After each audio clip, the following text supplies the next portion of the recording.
তুমি আছা ক'ত? মইতো তোমালোকৰ ওচৰতে আছো বাৰু। তোমাক কিবা কামৰ বিষয়ে কৈছিলে ন? কামৰ বিষয়ে কৈছিলে এনে তুমি কিমান মান কোৱাচোন মোক কিমান? তোমাৰ আমাৰ গেষ্ট হাউচত হ'লে কমতে কৰি দিব পাৰিম। এনে তোমাৰ 6,000ত আহে আৰু এনে আমাৰ গেষ্ট হাউচ হ'লে কিবা এটা কমাই দিব পাৰিবা। ইয়েছ।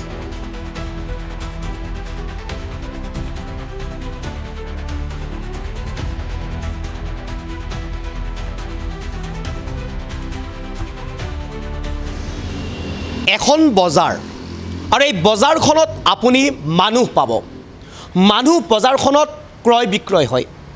মানুহৰ দৰদাম উঠে এই বজাৰখনত। এই বজাৰখন চলে গুৱাহাটী মহানগৰত। এই গুৱাহাটী মহানগৰৰ নিশাৰ ভাগত চলে এই মানুহৰ বজাৰখন। এইখন গুৱাহাটী মহানগৰত নিশাৰ পৰিৱেশ অতি ভয়ংকৰ। এই গুৱাহাটী মহানগৰৰ নিশাৰ পৰিৱেশলৈ যদি আপুনি লক্ষ্য কৰে তেনেহ'লে এখন বজাৰ আপুনি অলিয়ে গলিয়ে পাব।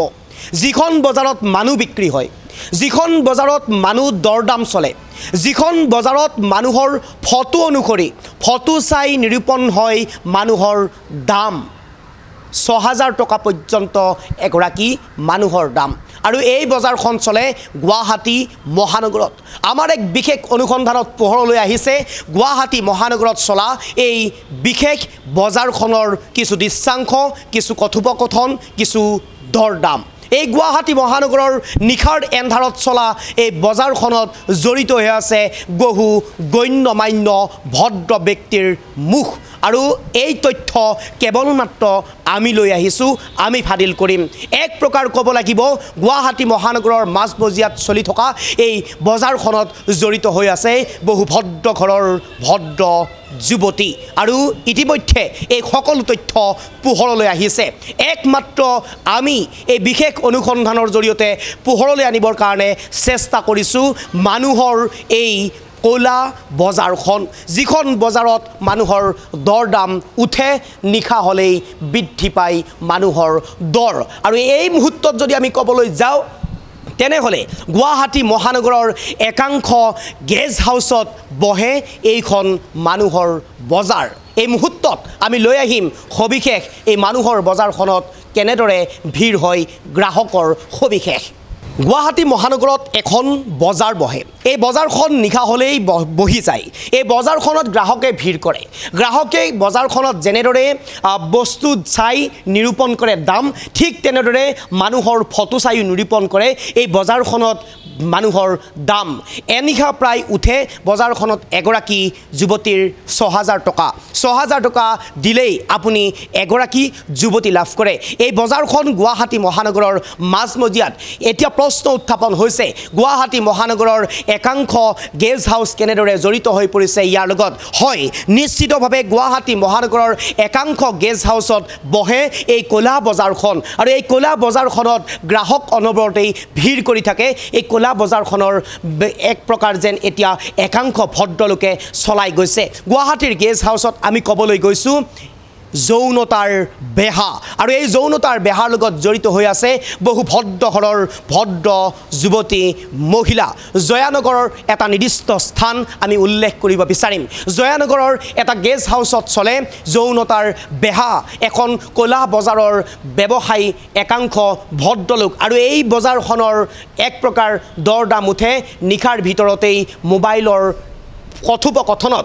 এক প্ৰকাৰ হোৱাটছআপৰ পঠিয়াই দিয়ে সেই বজাৰখনৰ যুৱতীৰ ফটো, লগে লগে ফটো চাই নিৰূপণ হয় যুৱতীগৰাকীৰ দাম।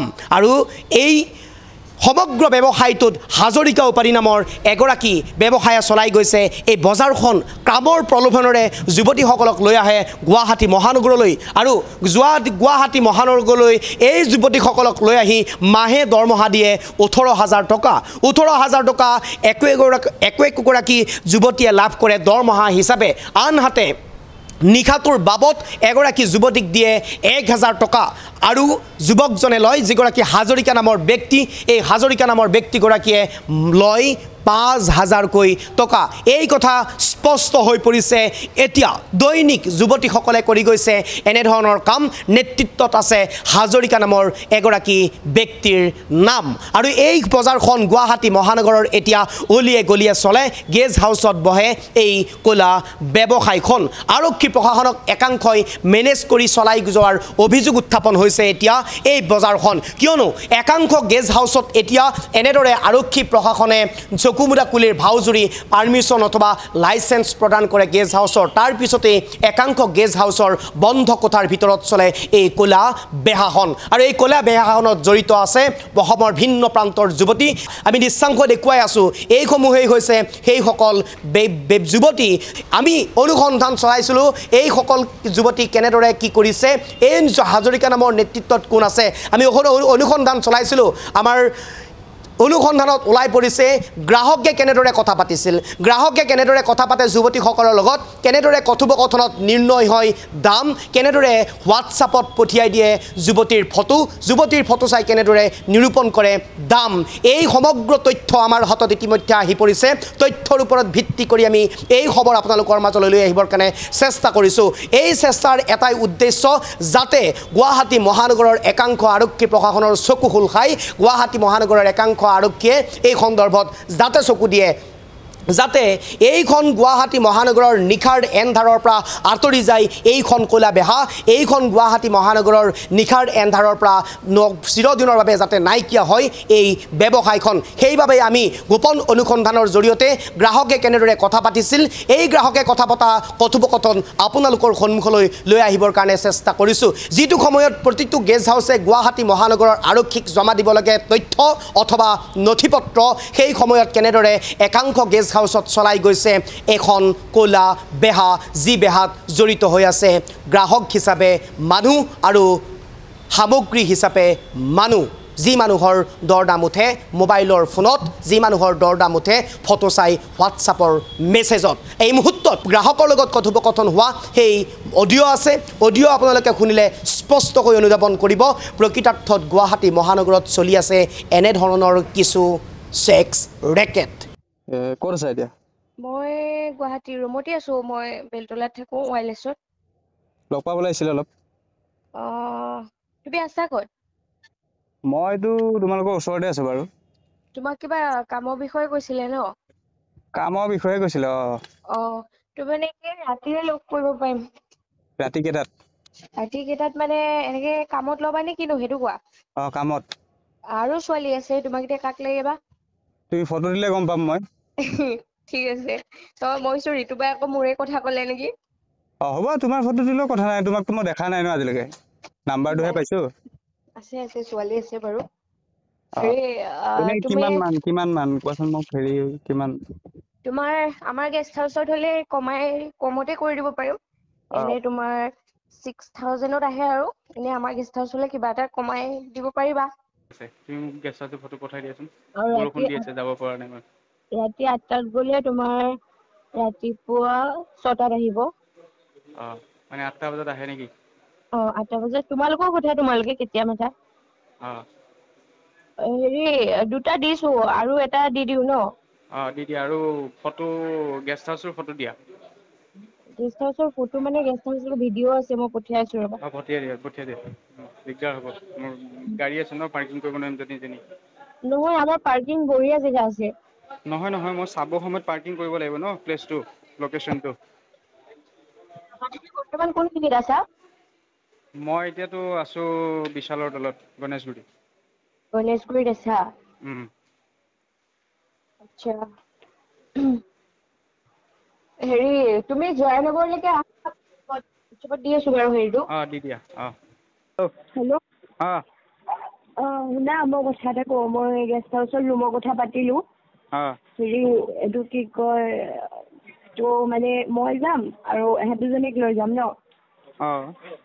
মানে কনফাৰ্মটো কোৱা কাৰণ কিহৰ কাৰণে ৰাতি সিহঁতৰ কাম আহি যায় ন মই লগৰ কেইটাৰ লগত কথা পাতি মই কনফাৰ্ম দি আছো আৰু কিমান সময়ত যাব লাগে সেইটো মই কৈ আছো একদম কনফাৰ্মটো ক'বা হা কনফাৰ্মটো ক'ম আৰু তুমি ফটো পাইছো বাৰু মই ফটোখিনি ভালে লাগিছে তুমি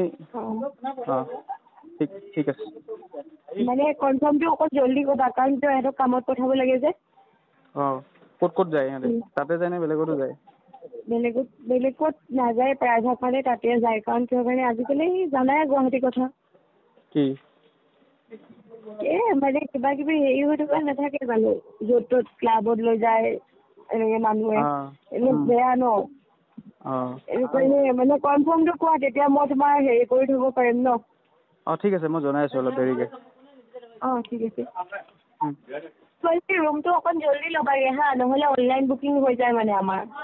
অনলাইন বুকিঙো হয় নেকি? অনলাইন বুকিং হয়, অ'কে। অনলাইন বুকিঙৰ নম্বৰটো আছে যদি মোক দি দিয়া, মই বেলেগক দিব পাৰিম ন তেতিয়া। মই তোমাক দিম বাৰু। হেৰি এইবিলাক বাৰু মই তোমাক সন্ধিয়াকৈ হ'লেও দি দিব পাৰিম। একো মোক নাই, অনলাইন বুকিঙৰ নাম্বাৰটো দি দিয়া। মই অকণ দেৰিকৈ দি দিম হা। এতিয়া দিয়াচোন। মই অলপ আৰাম কৰি আছোঁ, মোৰ গাটো ভাল নহয়। আৰে নাম্বাৰটোহে দিব লাগে কপি কৰি, নাম্বাৰটো এতিয়াই দিয়াচোন তুমি। মই অকণ দেৰিকৈ দি আছোঁ। এতিয়া দিয়া না। অকণ দেৰিকৈ দি আছোঁ। তুমি এটা দিয়া কাম দিয়া। কৰা, তুমি হ'ব দিয়া, একো নহয়, তুমি জাষ্ট ৰুমকেইটা লৈ লোৱাগে, তাৰপিছত ফোন কৰিবা। ঠিক আছে, ঠিক আছে। ঠিক আছে দিয়া। অ'কে।